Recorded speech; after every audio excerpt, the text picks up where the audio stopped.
ایک تو وہ ہے کہ جو اس کا اسٹرکچرل فالٹ رپورٹ بتایا جا رہا ہے، جو اسپیشلی جو کہتے ہیں ہائی جی مینور جب جہاز کرتا ہے تو اس میں there was a structural fault. پھر کنٹرول سسٹم کہتے ہیں جہاز کا وہ فیل ہو گیا تھا، اور انجن یا کہتے ہیں یا پاور دوسرا پلانٹ تھا وہ دیٹ یا اس کا مال فنکشن ہوا ہے. سو اسٹیبلٹی سسٹم کہتے ہیں اس میں فالٹ آ گئے تھے. دیر 101 لوگ ابھی بتا رہے ہیں جو ایئر کے ایکسپرٹس ہیں. سو میرا خیال میں it is serious failure and a serious embarrassment for the Indians جو دعوے کر رہے تھے سو کال، وہ اپنے آپ کو بتا رہے تھے اپنے فلموں میں یا بالی ووڈ میں اپنے آپ کو وہ دکھاتے تھے کہ دے آر دیز واریئرز ہیں. پہلگام پہ بھی ابھی مووی بنائی انہوں نے، سندور 2 پہ بھی بنا دی. لیکن گراؤنڈ میں جب آتے ہیں، جب پروفیشنلزم کی بات آتی ہے تو وہاں پہ یہ ڈیلیور نہیں کر سکتے. اور پاکستان میں آپ نے دیکھا ہوگا ہم نے J-10C کو یوز کیا ہے، جو سپیریئر جہاز جو تھے رافیل تھے ان کو ہم نے گرائے. So credit goes to our pilot سے، ہمارے جو پروفیشنلزم تھی، ہمارا گراؤنڈ سٹاف تھا، تم اس سے ہم نے ثابت کیا. سو دنیا ابھی یقین کر لے گی کہ یہ ان کی کوالٹی جو ہے، جو بھی ڈیفنس پروڈکشن یہ کر رہے ہیں اس قابل نہیں ہے. اور اسی طرح آپ نے دیکھا ہوگا ایک براموس بھی اس طرح ایکسیڈنٹلی انہوں نے کہا فائر ہوا، وہ ہمارے میاں چنو میں آ کے گرا. جی تو میرا خیال میں ان کی جو کوالٹی جو ہے نا ابھی یہ ایکسپوز ہو گئے ہیں، and the blood quality and their reliability is no being question.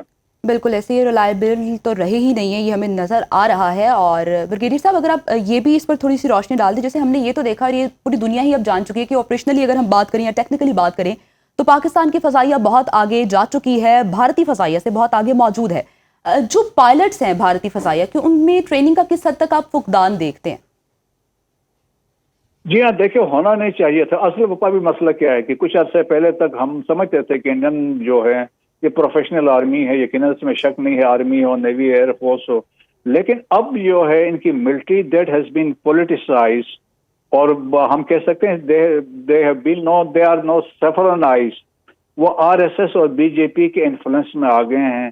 اور دیٹس وائی آپ دیکھتی ہیں کہ جو ان کا ایئر چیف ہے یا ان کے نیول چیف ہیں یا چیف آف ڈیفنس اسٹاف ہے، آرمی چیف ہے، وہ ایسے بیانات دیتے ہیں جس سے مودی کو خوش کرانے کے لیے اس طرح کے بیانات ہوتے ہیں. مندروں میں جا رہے ہیں، وہاں پہ جا کے وہ جو وہ جو ان کا کلر ہے RSS کا، اس کے وہ مفلس لے کے پہن رہے ہیں. سو اس سے بھی دیکھیں کہ آپ کی جو پروفیشنلزم کوشچن ہوتی ہے. آپ نے دیکھا ہماری ایئر فورس جو ہے، ہم از ناٹ دی کوانٹٹی، ہم تو کوالٹی پہ بات کرتے ہیں، ٹریننگ پہ بات کرتے ہیں. اور ان کے دیکھے پروین ثانی فریکوینٹلی وہ کہتے ہیں پاکستان نے اپنے آپ کو منوایا تھا 2019 میں 27 فروری کو جب ہم نے سوئفٹ ریٹارٹ کیا تھا، اور جب ہم نے ان کے 2 جہاز ملائے ہیں، ابھینندن کو پکڑ لیا تھا، تو پاکستان نے ملٹی ڈومین آپریشن کی کوآرڈینیشن کر دی تھی.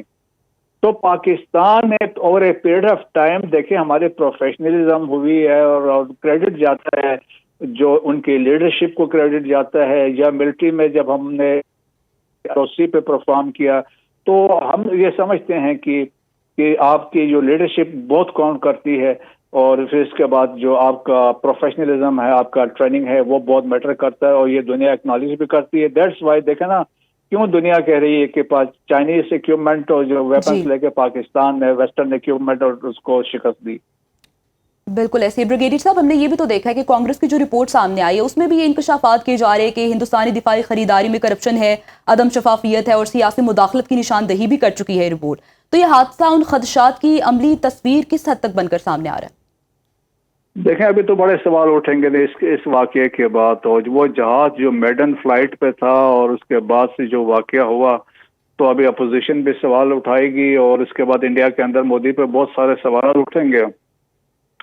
تو بڑا ہمارے خیال میں آلریڈی میں کہہ چکا تھا کہ ابھی کچھ دن پہلے بھی کہ جس طریقے سے وہاں پہ ڈیولپمنٹس ہو رہی ہیں، اور میرا خیال میں this is the start of end of Modi Sahab کے، جب this is the beginning of end of Modi کا جو ان کا سو کال جو ایک تھا وہ کنٹرول تھا وہ ابھی ہاتھ سے ان کا نکل گیا.